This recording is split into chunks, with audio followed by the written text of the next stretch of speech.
Hi, my name is Todd, and in this video I will be showing you how I bring a concept from the early sketch stage to a completed image. This is the final approval run for this concept, which just means that if my partner's in Not So Much Crime and give me the green light, I will be making the character sheet for this unit so that it can be moved into the modeler's hands.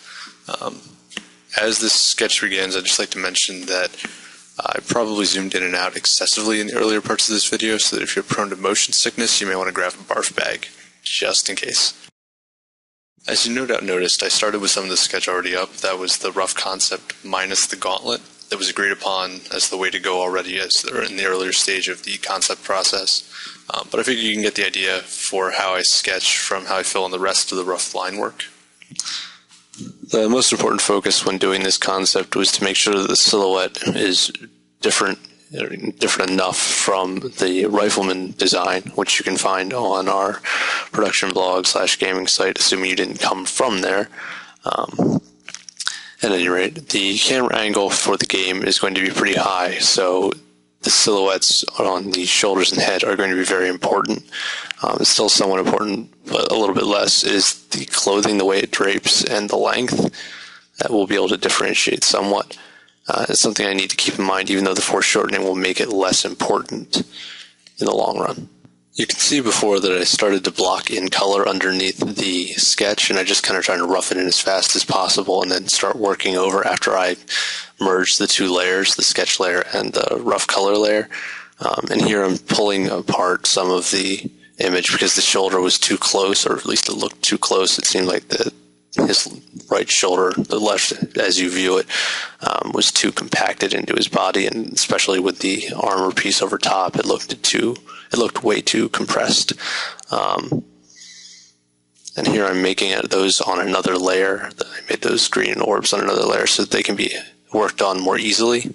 I have a tendency when I'm working to sort of get caught in small areas, which isn't necessarily a bad thing because it means that I can get the form in those areas worked out pretty well, but it does end up trapping me somewhat just in terms of how the overall image works together. And later on, you'll notice I start to get a little better and I'm working around more, but I got really focused when I was doing the shoulder piece because it is the most important element of this concept. I really wanted to make sure that it was well done, or at least the form was correct, because that's what our modeler needs most. He'll hand the texture sheets back to me, and I'll end up doing those, so I don't really need to give him a ton of information in that sense, but he definitely needs to be able to tell what the volume is over the object, how the light would cast, which tells him how to model it.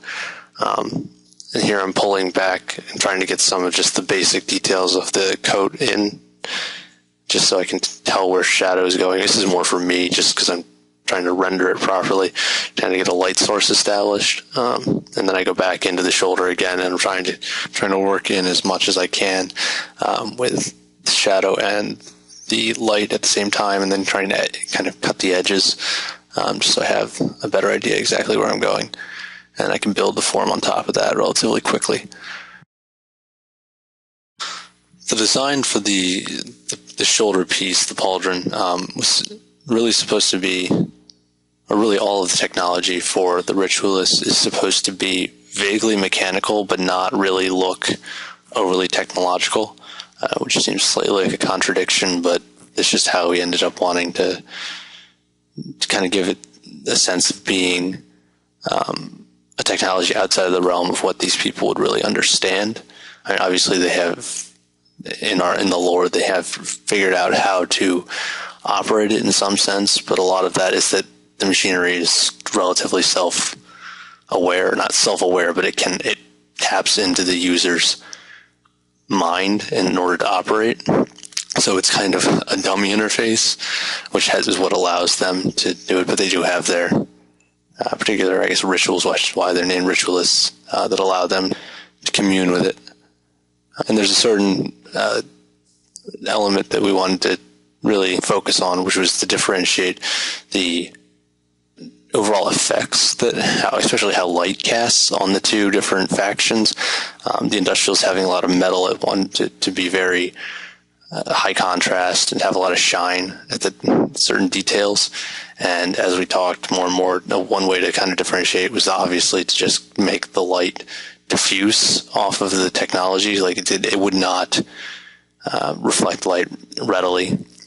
And in terms of material, we had talked about either a chitin or a carapace sort of material that would definitely have a different feel than metal. To kind of cut back quickly just to the technical side of how I'm making the drawing, I typically work mostly on one layer. I'll pop different objects off onto different layers if it's much easier to work on them that way, like the orbs on the shoulder are much easier to work on because I can lock that layer and just draw around and create the form without having to really worry about obscuring anything else and repainting a lot. But for the majority of it, because I can go over things and generally do one or two passes, where keeping in mind that I would be doing the quick rough color underneath, so I can then basically just paint over top of that and move on to the next section, because I do paint a lot in sections. I can work pretty much on one layer for that reason. And here I'm kind of just trying to, again, establish light.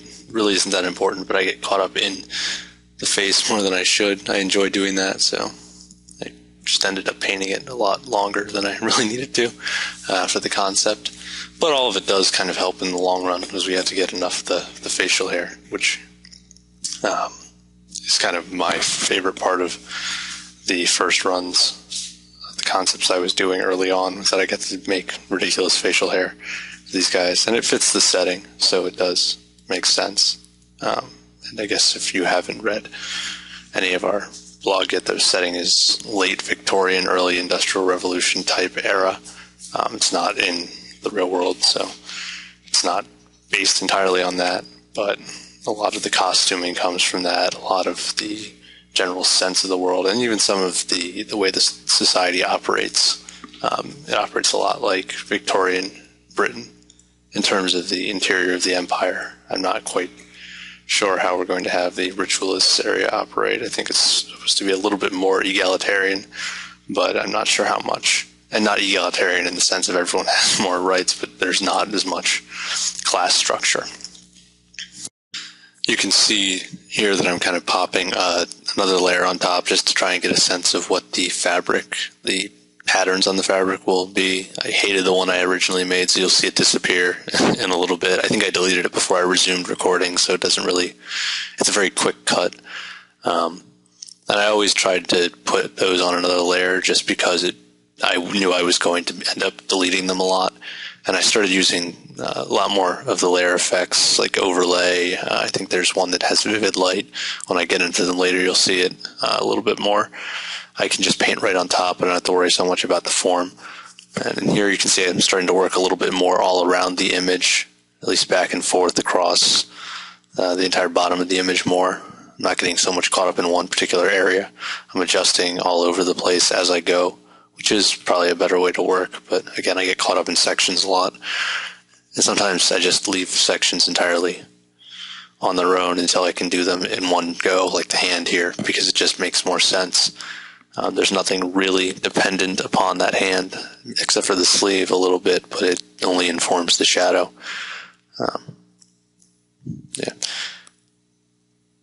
The color schemes for the two factions, because we're not actually having players have a house color on the units. They're going to have an outline around them that are your house color. So the factions themselves actually will have the colors as you see them now on the units. There'll always be these colors, so there'll be consistency across the entire field. The Ritualists would be a cooler color set at all times, and the Industrialists would be a warmer color set. It makes it easier just to differentiate them quickly. Again, a lot of this is just to have quick visual differentiation. It's not always the most aesthetically pleasing, but it will work quickly for the eye. It helps the silhouette. You'll immediately know if you're playing a Ritualist army and you're fighting an Industrialist that you're going to where his units are based quickly on color and silhouette. It gets a little more complicated when you're fighting someone of your same faction, but again, house colors will be really readily apparent, so shouldn't be any real issue there. Here, I think, I'm just carving back a little more detail and then going back into the gauntlet.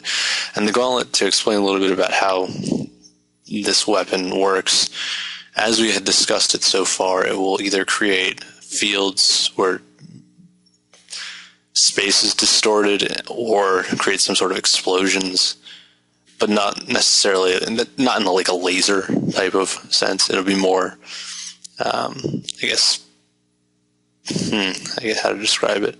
Magnetic fields or something that just pops into existence at the target's location. So it has an effect sort of like a bullet. You won't see the bullet traveling, but you'll see the effect on the location. And as you can kind of see now, I started to cut back and rework that cloth coming out from underneath the jacket. One of the elements of the Ritualist faction that we really wanted to push was have them have more of, I guess, like a gypsy type of look, not in the sense that they're wanderers or anything, but that it would be much more ostentatious, focused on appearances, focused on flair or individualism, to kind of differentiate from the Empire, give them a sense of their offshoot, that they're very much trying to just separate themselves visually as much as they can while staying within somewhat the cultural norms of dress, because it is all one large culture, despite the fact that they are splitting. And here again, I'm just going back into details. I probably focused way too much. In fact, I definitely know I focused way too much on detailing in these images because they're really just supposed to be general concepts. They don't need to be this detailed or so focused on like folds in fabric, but I get very conscious of all that, and I end up focusing on it too much. And in a moment here we go. You can see I'm sort of establishing again on another layer, so it's easier to separate and easier to shade another piece of fabric underneath the two that had already been placed there, and then I'll lock the layer here and just put shadow over top and then lights where they come back out. And again, doing the same with another piece of fabric underneath, and I change the colors a little bit later because I don't like how they work with the rest of the costume, but putting them on separate layers makes that very easy too. And this is another piece of the concept that I did in one block. I just quickly rendered the feet after getting all the rest blocked in because it's not really, again, dependent on anything else. When you're zoomed out, yes, it does inform, but I'd have a navigator set up on the other screen so that I can see the image as a thumbnail and kind of get a sense for what's going on. But it's not incredibly important that it works as a composition for the concept. It just needs to work as a unit design. And here I'm changing the colors again, and then throwing those fabric designs on layers over top so they can be quickly edited. Just like there, you can see I'm playing with different patterns and not really liking any of them and just reworking it over again and doing some of the same on the top piece. And none of these are necessarily finalized, but it's just a quick way to give me a place to jump from. Because again, until the texturing occurs, none of this is final. He's just using it for form when he models. I'm talking again about passing it off to the modeler. So it's not incredibly important that that is all set in stone. And then I'm just kind of going back in and redoing some of the highlights and then getting into the stones here. These are actually the material that is really, I guess, the control material for the Ritualist weapons. It's on the interior of these weapons. The carapace is more of a shell, but these are, the material is kind of supposed to be sort of like a jade, something that has luminescence from inside, refracts a lot of the light and creates some from inside itself, I guess, just in terms of when it's operating. And I'm coming up on the end here. So thank you for watching, and if you'd like to check out the website, it will be linked below.